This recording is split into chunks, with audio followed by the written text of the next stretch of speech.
اعوذ باللہ من الشیطان الرجیم بسم اللہ الرحمن الرحیم ولا تؤتوا السفهاء اموالكم التي جعل الله لكم قياما وارزقوهم فيها واكسوهم وقولوا لهم قولا معروفا وابتلوا اليتامى حتى إذا بلغوا النكاح فإن آنستم منهم رشدا فادفعوا إليهم أموالهم ولا تأكلوها إسرافا وبدارا أن يكبروا ومن كان غنيا فليستعفف ومن كان فقيرا فليأكل بالمعروف فإذا دفعتم إليهم أموالهم فأشهدوا عليهم وكفى بالله حسيبا للرجال نصيب مما ترك الوالدان والأقربون وللنساء نصيب مما ترك الوالدان والأقربون مما قل منه أو كثر نصيبا مفروضا وإذا حضر القسمة أولو القربى واليتامى والمساكين فارزقوهم منه وقولوا لهم قولا معروفا وليخشى الذين لو تركوا من خلفهم ذرية ضعافا خافوا عليهم فليتقوا الله وليقولوا قولا سديدا إن الذين يأكلون أموال اليتامى ظلما إنما يأكلون في بطونهم نارا وسيصلون سعيرا صدق الله العظيم.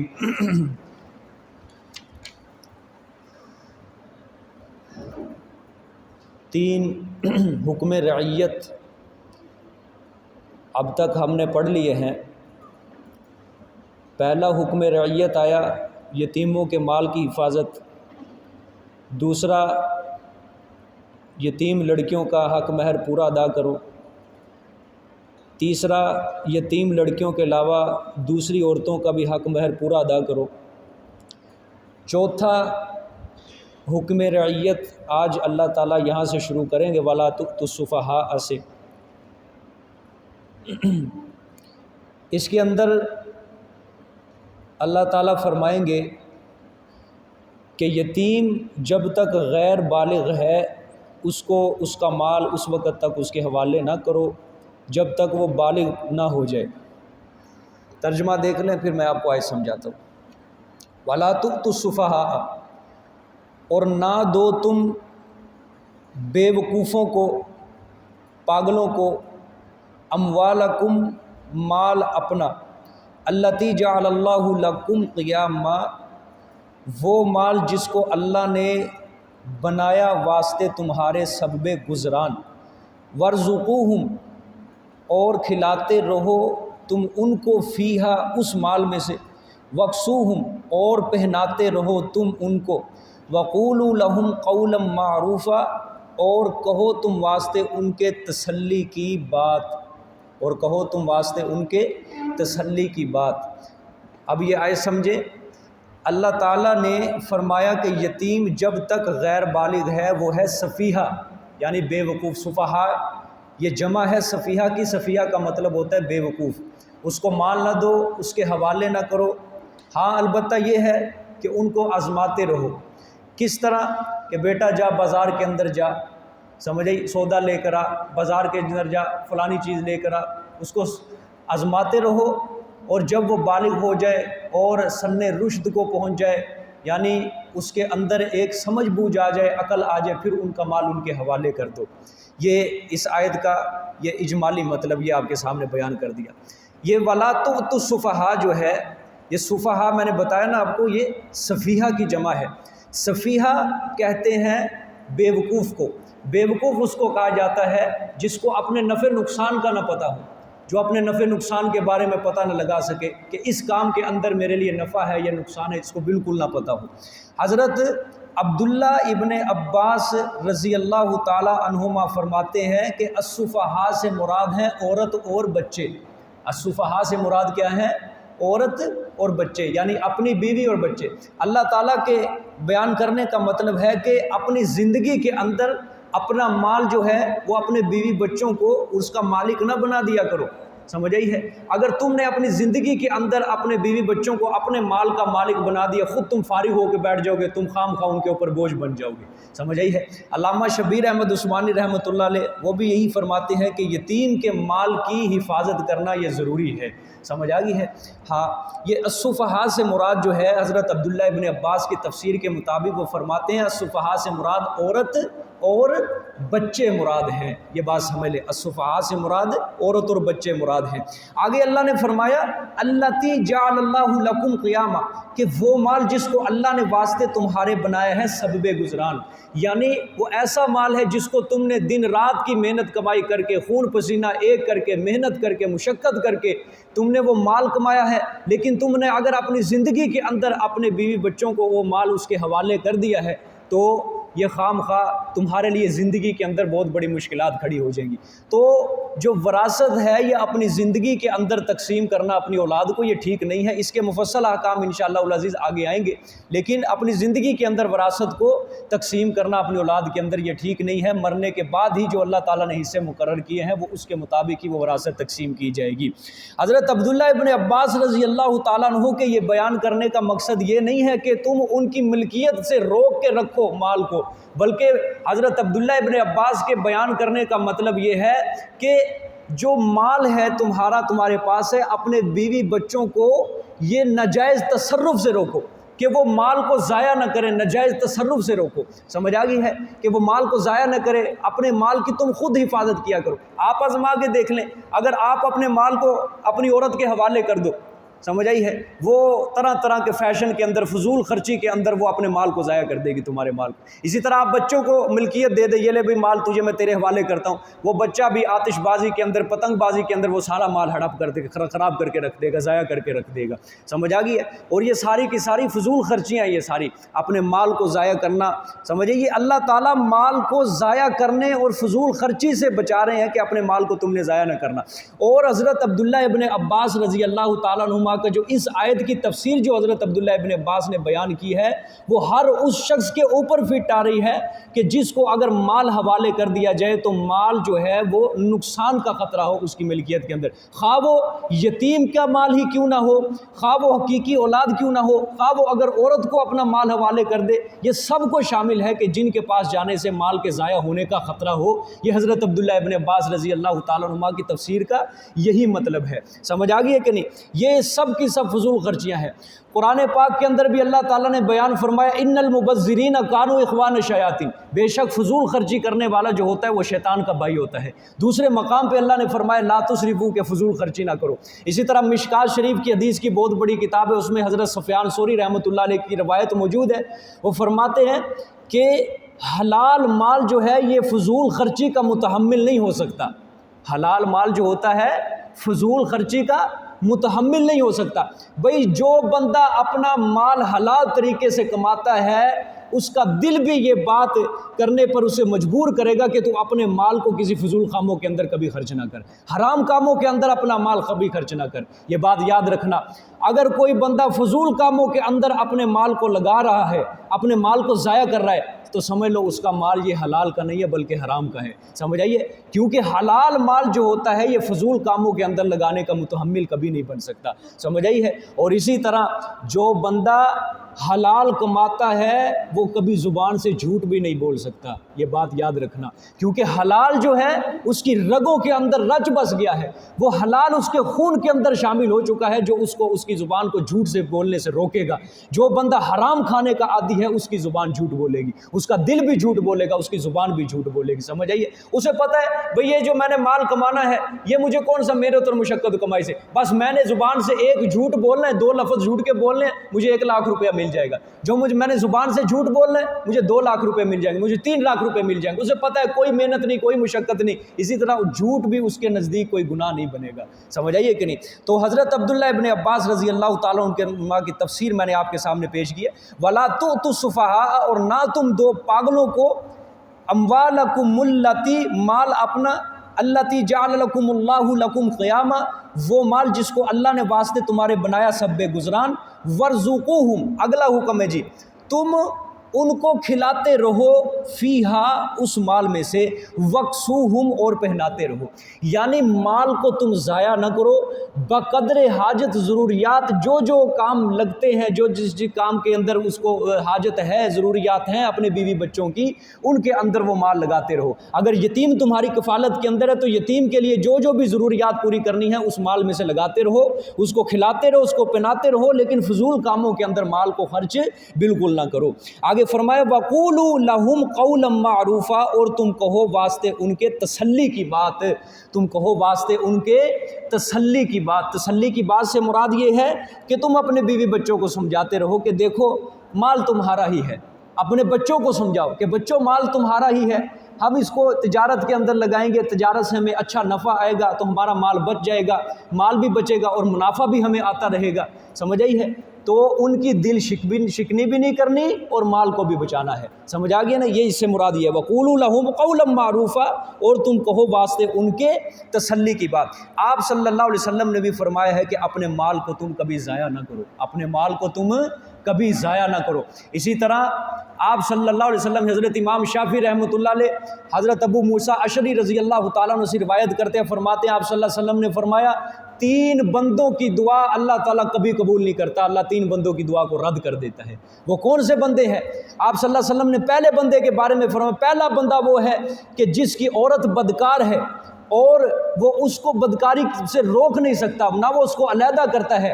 اگر اس کی عورت توبہ طائب ہو جائے گناہ سے تو ٹھیک ہے، لیکن اگر وہ توبہ طائب نہیں ہوتی، نہ وہ گناہ سے رکتی ہے، اور وہ بندہ اپنی عورت کو اپنے سے جدا نہیں کرتا، طلاق نہیں دیتا، آپ صلی اللہ علیہ وسلم نے فرمایا ایسے بندے کی دعا کو اللہ کبھی قبول نہیں کرے گا۔ ایک دوسرا بندہ وہ ہے کہ جو کسی کو قرض دیتا ہے، سمجھ آ گئی؟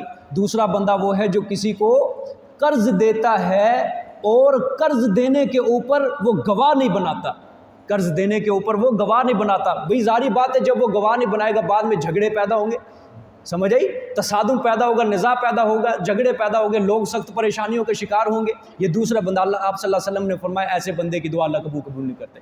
تیسرا بندہ وہ ہے کہ جو اپنے مال کو بیوقوفوں کے حوالے کر دیتا ہے، سمجھ، اپنی زندگی کے اندر اس نے مال عورت کے حوالے کر دیا، اپنی زندگی کے اندر مال اس نے اپنے بچوں کے حوالے کر دیا، جاؤ جس طرح مرضی کھاؤ۔ آپ صلی اللہ علیہ وسلم نے فرمایا ایسے بندے کی دعا کو بھی اللہ کبھی قبول نہیں کرے گا، سمجھ آئی ہے؟ ایسے بندے کی دعا کو اللہ کبھی قبول نہیں کرے گا، یہ حدیث یاد رکھ لینا۔ ہاں، کسی اپنی زندگی کے اندر آج بھی آزما کے دیکھ لو، اپنی بیوی سے کہنا یہ دے 20,000 روپے، خود ہی شاپنگ کر کے آ جائے، 1 روپیہ بھی واپس لے کے آ گئی، مجھے کہنا 1 روپیہ بھی واپس نہیں، سارا اڑا کے آئے گی، سارا ختم کر کے، طرح طرح کے فیشن کے اندر لگا کے رکھ دیتی ہیں، بچے بھی اسی طرح ہیں۔ لہٰذا اپنے مال کی خود حفاظت کرنی ہے، بقدر حاجت جو جو ان کی ضروریات ہیں وہ ان کی پوری کرتے رہو، بس، سمجھ آ گئی ہے کہ نہیں؟ آگے دیکھیں وابتلوا الیتامى، اور یتیموں کے بارے میں اللہ تعالیٰ نے الگ حکم دے دیا، وابتلوا الیتامى، اور آزماتے رہو تم یتیموں کو، آزماتے رہو تم یتیموں کو، کب آزمانا ہے؟ بالغ ہونے سے پہلے آزمانا ہے، حتی اذا بالغوا النکاح، یہاں تک کہ جب کہ وہ پہنچ جائیں نکاح کو، اس وقت تک آزماتے رہو یتیموں کو، سمجھ آئی؟ آزمانا اس کو کس طرح ہے کہ جا بھائی اس کو بازار کے اندر بھیجو، سودا لینے کے لیے بھیجو، اس کو طرح طرح کے اس کے امتحانات لو، اس کے امتحان اس کے بھٹیوں سے گزار کر اس کو اس کے کاروبار کے اندر اس طرح آزمانا ہے کہ وہ کاروبار چلانے کے، اپنا انتظام خود سنبھالنے کے قابل ہو جائے بالغ ہونے تک، سمجھ آ گئی؟ جب وہ بالغ ہو جائے پھر اس کو اس کا مال اس کے حوالے کر دو، سمجھ آئیے؟ یہ دیکھیں دوبارہ، وابتلوا الیتامى حتی اذا بالغوا النکاح، اور آزماتے رہو تم یتیموں کو، حتی اذا بالغوا النکاح، یہاں تک کہ جب وہ بالغ ہو جائیں، یہاں تک کہ جب کہ وہ پہنچ جائیں نکاح کو، فَإِنْ آنَسْتُم مِّنْهُمْ رُشْدًا، اور جب وہ پہنچ جائیں نکاح کی عمر کا، ہاں جب وہ، پس اگر تم معلوم کرو منہم رشدہ، ان سے کوئی ہوشیاری، فَإِنْ آنَسْتُم، پس اگر تم معلوم کرو منہم، ان سے رشدن کوئی ہوشیاری معلوم کرو، تو پھر فَادْفَعُوا، حوالے کر دو، الیہم، طرف ان کے، اموالہم، ان کے مال، کب حوالے کرنے ہیں؟ بعد از بلوغت و ابتلاء، 2 شرطیں قرآن پاک ذکر کر رہا ہے، صرف بالغ ہونا شرط نہیں ہے مال کے حوالے کرنے کے لیے، بلکہ رشدہ، ہوشیاری بھی ہو ان کے اندر، سمجھ آ گئی؟ پھر یتیم کے اس کو حوالے کرنا ہے۔ اچھا جب بچہ بالغ ہو گیا تو اب دیکھیں گے اس کے اندر ہوشیاری ہے، سمجھدار ہے، کوئی صلاحیت ہے، اپنا کاروبار خود چلا سکتا ہے یا نہیں چلا سکتا، سمجھ آئی ہے؟ تو اگر وہ اس کے اندر ہوشیاری نہیں ہے، سمجھداری نہیں ہے، عقل مندی ابھی تک اس کے اندر نہیں آئی، بالغ ہو چکا ہے، اب بھی اس کو مال اس کے حوالے بالکل نہیں کرنا، سمجھ آ گئی؟ ہاں دوسری شرط قرآن پاک نے جو ذکر کیا فَإِنْ آنَسْتُم مِّنْهُمْ رُشْدًا، اگر تم معلوم کرو ان سے کوئی ہوشیاری سمجھداری کہ وہ اپنا کاروبار چلانے، دکان چلانے، کارخانہ چلانے کے اندر قابل ہو چکا ہے، تو پھر تم ان کو ان کا مال ان کے حوالے کر دو۔ امام اعظم ابو حنیفہ رحمۃ اللہ نے کے نزدیک یہ ہوشیاری، یہ رشد پھر انسان کے اندر کب تک آتا ہے؟ 25 سال کی عمر میں انسان کو یہ رشد کا یہ جو صفت ہے اللہ تعالیٰ دے دیتے ہیں، یعنی 25 سال کی عمر میں انسان کے اندر سمجھ بوجھ آ جاتی ہے، ہوشیاری آ جاتی ہے۔ بالغ ہونے کے بعد اگر ہوشیاری نہیں آئی، فوراً اس کے اندر سمجھداری نہیں آئی، تو 25 سال کی عمر میں جا کے امام اعظم ابو حنیفہ رحمۃ اللہ علیہ فرماتے ہیں اس کے اندر ہوشیاری آ جائے گی، اس کے اندر سمجھ بوجھ آ جائے گی، تو پھر اس کا مال اس کے حوالے کر دو۔ ہاں اس کے اندر اور مسئلہ بھی ہے، اگر کوئی بندہ مجنون ہے، یتیم ہے، شروع سے پاگل ہے، مجنون ہے، اس کے زندگی کے اندر اس کا پاگل پن زائل ہونا کبھی امید ہی نہیں ہے کسی کو، کہ پھر اس کے بارے میں شریعت یہی حکم دیتی ہے کہ ایسے کو پوری زندگی مال حوالے نہیں کیا جائے گا، بلکہ جو اس کا کفیل بنا ہوا ہے پوری زندگی وہ اسی کی کفالت کے اندر رہے گا، وہ اسی کی جائز ضروریات کو پورا کرتا رہے گا۔ سمجھ آ گئی ہے کہ نہیں؟ ترجمہ دیکھیں دوبارہ، وَابْتَلُوا الْيَتَامَىٰ حَتَّىٰ إِذَا بَلَغُوا النِّكَاحَ، اور آزماتے رہو تم یتیموں کو یہاں تک کہ جب وہ پہنچ جائیں نکاح کو۔ فَإِنْ آنَسْتُم مِّنْهُمْ رُشْدًا، پس اگر معلوم کرو تم ان سے ہوشیاری، فَادْفَعُوا، تو حوالے کر دو، إِلَيْهِمْ طرف ان کے، أَمْوَالَهُمْ ان کے مال۔ یہ یہاں پہ ایک اور مسئلہ رہ گیا ہے، یہ بالغ ہونے کی عمر کیا ہے؟ فقہاء کرام کا بڑا زبردست اس کے اندر اختلاف ہے۔ امام شافعی، امام احمد بن حنبل، امام اعظم ابو حنیفہ، امام ابو حنیفہ کے دونوں شاگرد امام ابو یوسف، امام محمد، یہ سارے اسی بات کی طرف گئے ہیں کہ بالغ ہونے کی جو عمر ہے وہ 15 سال ہے۔ بالغ ہونے کی عمر کتنی ہے؟ 15 سال ہے، خواہ لڑکی ہو یا لڑکا ہو۔ لڑکے کو جب احتلام ہو جائے، لڑکی کو جب حیض آ جائے، تو یہ دونوں قطعی علامتیں ہوتی ہیں مرد اور عورت کے بالغ ہونے کی، سمجھ آئیے؟ بچے کے بالغ ہونے کی، عورت کے، لڑکی کے بالغ ہونے کی، یہ دونوں قطعی علامتیں ہیں کہ لڑکے کو احتلام ہو جائے اور لڑکی کو حیض آ جائے، سمجھو وہ ان کا وہ بالغ کا جو زندگی ہے وہ شروع ہو چکی ہے۔ ہاں بعض اوقات ایسا ہوتا ہے لڑکی کو حیض نہیں آتا 15 سال کی عمر کے اندر بھی، لڑکے کو احتلام نہیں ہوتا 15 سال کی عمر میں، تو پھر امام اعظم ابو حنیفہ رحمۃ اللہ علیہ فرماتے ہیں، بعض دیگر ائمہ بھی یہی فرماتے ہیں کہ 15 سال سے اس کا بلوغت وہ اس کی شمار کی جائے گی، سمجھ آ گئی؟ 15 سال سے اس کی بلوغت جو ہے وہ شمار کر دی جائے گی، شروع کر دی جائے گی۔ اگر لڑکی کو حیض نہیں آیا 15 سال کی عمر میں، اگر لڑکے کو احتلام بھی نہیں ہوا 15 سال کی عمر میں، تو اس کا بلوغت کا شمار جو ہے وہ 15 سال سے شروع ہو جایا کرے گا۔ سمجھ آ گئی ہے؟ آگے دیکھیں جی، وَلَا تَأْكُلُوهَا إِسْرَافًا وَبِدَارًا أَن يَكْبَرُوا، اور نہ کھاؤ تم ان کے مال کو اسرافاً فضول خرچی کرنے والا، وبدارن اور جلدی کرنے والا، ان یکبرو یہ کہ وہ بڑے ہو جائیں گے۔ یہ یتیم کے متولی، یتیم کا جو وارث بنا ہوا ہے متولی کفالت کے اندر ہے، اس کو یہ اللہ تعالیٰ بیان فرما رہے ہیں کہ تم یتیم کا مال اس طرح نہ کھاؤ کہ فضول خرچی کرنے والے اور جلدی کرنے والے۔ ایک دو حکم دیے جا رہے ہیں۔ پہلا حکم یہ ہے کہ فضول خرچی نہیں کرنی، اس کے مال کو اس طرح ضائع نہیں کرنا کہ تم اس کی جائز ضروریات کے علاوہ اس کو ناجائز کاموں کے اندر صرف کرنے لگ جاؤ اس کے مال کو۔ دوسرا حکم وبدارن، اور جلدی کرنے والے یہ کہ وہ کل کو بڑے ہو جائیں گے، کہ کل کو یہ بڑا ہو جائے گا، مال میرے قبضے کے اندر سے نکل جائے گا، مجھے اس کے مال حوالے کرنا پڑے گا، سمجھ آئی؟ یہ کفیل کو دو حکم دیے ہیں کہ فضول خرچی بھی نہیں کرنی اور جلدی نہیں کرنا کہ کل کو وہ بڑے ہو جائیں گے، اس لیے مال جلدی جلدی۔ اچھا اب سوال یہ پیدا ہوتا ہے کہ یتیم کے مال سے، اب جو بندہ یتیم کی کفالت کر رہا ہے، اس کی پرورش کر رہا ہے، اس کو پال رہا ہے یتیم کو، اب سوال یہ پیدا ہوتا ہے وہ دن رات ظاہری بات ہے یتیم کی پرورش کر رہا ہے، تو کیا اب وہ یتیم کے مال سے کچھ لے سکتا ہے یا نہیں؟ کوئی اپنی جائز ضرورت پوری کر سکتا ہے یا نہیں؟ تو اس کے جواب کے اندر اللہ تعالیٰ نے اگلی آیت کے اندر اس کا بارے میں بھی بتا دیا۔ دیکھیں جی، وَمَنْ كَانَ غَنِيًّا فَلْيَسْتَعْفِفْ، وہ بندہ جو ہووے غنی مالدار، فَلْيَسْتَعْفِفْ، پس چاہیے کہ وہ بچے، پس چاہیے کہ وہ اجتناب کرے، گویا وہ صاحب نصاب بھی کیوں نہ ہو، اگر وہ صاحب نصاب نہ بھی ہو تو پھر بھی وہ یتیم کا مال کھانے سے بچے گا۔ بھئی غنی صرف اس کو نہیں کہا جاتا کہ جس کے اوپر زکوٰۃ فرض ہے، غنی صرف اسی کو نہیں کہا جاتا کہ جو صدقہ فطر عطا کرتا ہے، جو قربانی کرتا ہے، جو زکوٰۃ کا مال دیتا ہے، صرف وہی غنی نہیں ہے، بلکہ وہ بھی غنی شمار ہوگا جو اپنے اخراجات کو پورا کر رہا ہے مہینے کے اندر، اپنی فیملی کے، اپنے بیوی بچوں کے اخراجات کو مکمل پورا کر رہا ہے، اس کو بھی غنی شمار کیا جائے گا۔ صاحب نصاب ہونا کوئی شرط نہیں ہے یہاں پہ، سمجھ آئی ہے؟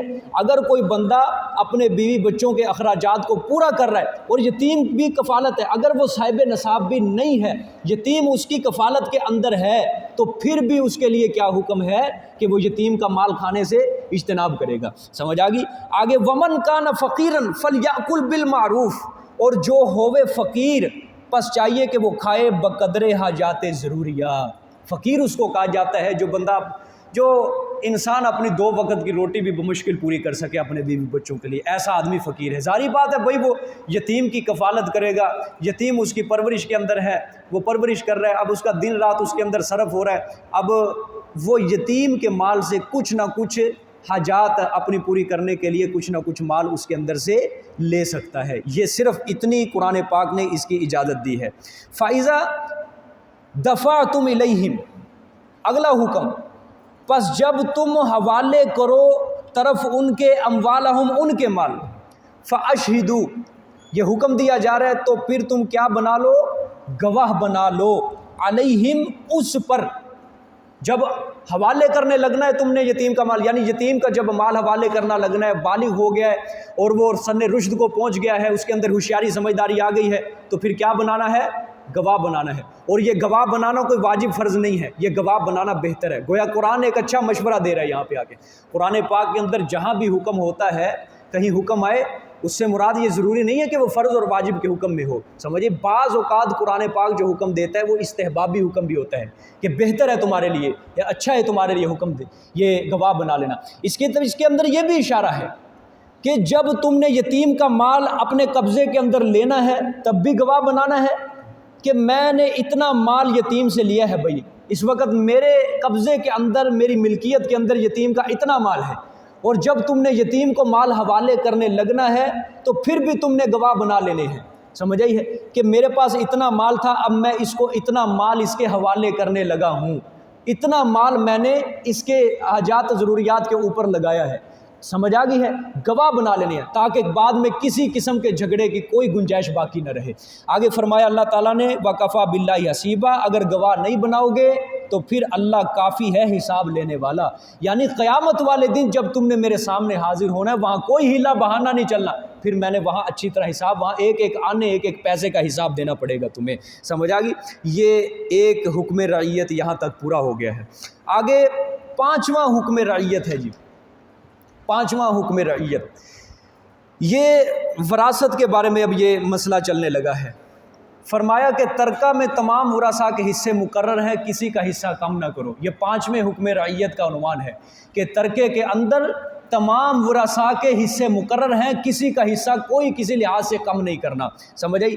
ترجمہ دیکھ لے پھر میں سمجھاتا ہوں۔ للرجال نصیب مما ترک الوالدان والاقربون، مردوں کے لیے حصہ ہے، خواہ وہ مرد چھوٹے ہوں یا بڑے ہوں، مما ترک، اس سے، اس مال سے جو چھوڑ گئے، والوالدانی، ان کے والدین، سمجھ آئی؟ ماں باپ چھوڑ گئے، والاقربون، اور قریبی رشتہ دار چھوڑ گئے، وللنساء، اور عورتوں کے لیے بھی حصہ ہے، خواہ وہ عورت چھوٹی ہے، بچی ہے یا وہ بڑی ہے، مما ترک الوالدان، اس سے جو چھوڑ گئے والدین، والاقربون، اور قریبی رشتہ دار، مما قل منہ او کثر، اس مال سے جو تھوڑا ہے یا بہت زیادہ ہے، او کثر، یا وہ مال تھوڑا ہے یا وہ بہت زیادہ مال ہے۔ اب سمجھو ان آیتوں کا شان نزول پہلے سمجھ لیں، پھر میں آپ کو مسئلہ سمجھاتا ہوں۔ حضرت عبداللہ ابن عباس رضی اللہ تعالیٰ عنہما کی روایت ہے، وہ فرماتے ہیں کہ حضرت اوس بن ثابت رضی اللہ تعالیٰ عنہ تھے، ان کی ایک بیوی تھی،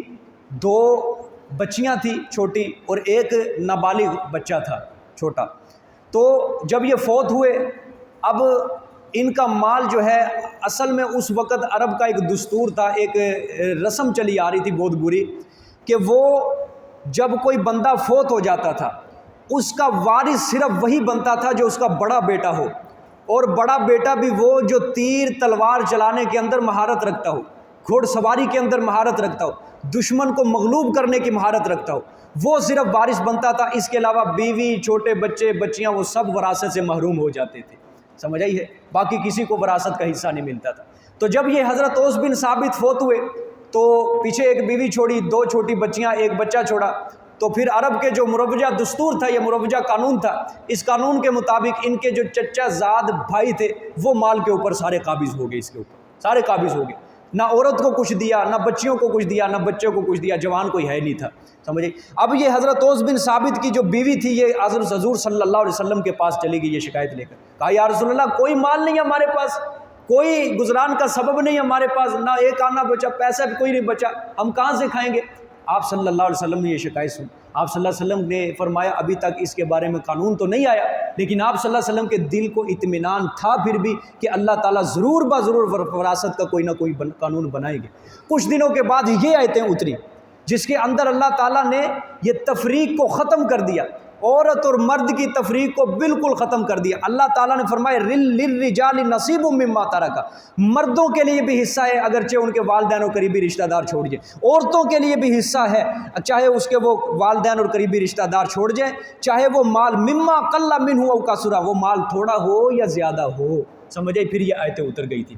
اسلام نے اس تفریق کو بالکل ختم کر دیا ہے کہ عورتوں کو بھی حصہ دار بنا دیا ہے اور مردوں کو بھی حصہ دار بنا دیا ہے۔ اگر عورت چھوٹی ہے یا بڑی ہے، اس کا جتنا حصہ بنتا ہے وراثت کے اندر سے اس کو حصہ ملے گا ضرور بضرور۔ مرد اگر چھوٹا بچہ ہے یا بڑا ہے، وراثت کے اندر سے اس کو حصہ ملے گا۔ اگر بچہ 1 دن کا کیوں نہ ہو، وراثت کے اندر وہ بھی حصے دار ہے پورا۔ اگر وہ بچہ ماں کے پیٹ کے اندر ہی کیوں نہ ہو، وہ بھی دنیا میں آنے کے بعد وراثت کا پورے حصے دار بنے گا، سمجھ آئی کہ نہیں۔ اسلام نے یہ ساری تفریق کو ختم کر کے رکھ دیا ہے۔ یہ نہیں کہ جس طرح آج ہمارے معاشرے کے اندر ہوتا ہے کہ عورت کو وراثت کے قانون سے باہر نکال دیا جاتا ہے، وراثت سے محروم کر دیا جاتا ہے۔ اللہ نے فرمایا للنساء نصیب، عورتوں کے لیے بھی حصہ ہے اس سے جو اس کے والدین چھوڑ کے گئے ہیں اور جو اس کے قریبی رشتہ دار چھوڑ کے گئے ہیں، سمجھ آئیے کہ نہیں۔ لہٰذا عورتوں سے یہ پوچھنا کوئی ضروری نہیں ہے کہ وراثت کے اندر سے حصہ لینا یا نہیں لینا، سمجھ آئی۔ بھائی تو کون ہوتا ہے پوچھنے والا؟ اللہ نے قانون بنا دیا للنساء نصیب، عورتوں کے لیے حصہ ہے، سمجھ آئی کہ نہیں۔ رشتہ داروں کو کیا ضرورت ہے، سمجھ آئی، والدین کو کیا ضرورت ہے، رشتہ داروں کو کیا ضرورت ہے کہ وراثت سے حصہ لینا یا نہیں لینا، سمجھ آئی۔ بعض والدین تو ایسے ہوتے ہیں زندگی کے اندر ہی وصیت لکھ کے جاتے ہیں کہ میری بیٹیوں کو وراثت سے محروم کر دینا، اس کو وراثت میں نہ دینا کوئی حصہ، ہم نے اس کو جہیز کے اندر بہت کچھ دے دیا۔ بھائی جو نے جہیز دیا یہ کون سا اسلام کے اندر فرض اور واجب ہے، سمجھ آئیے کہ وراثت تو واجب ہے، وراثت تو فرض ہے جو اللہ نے حصے مقرر کر دی ہے۔ سب سے بڑا گناہ کما کے جاتے ہیں۔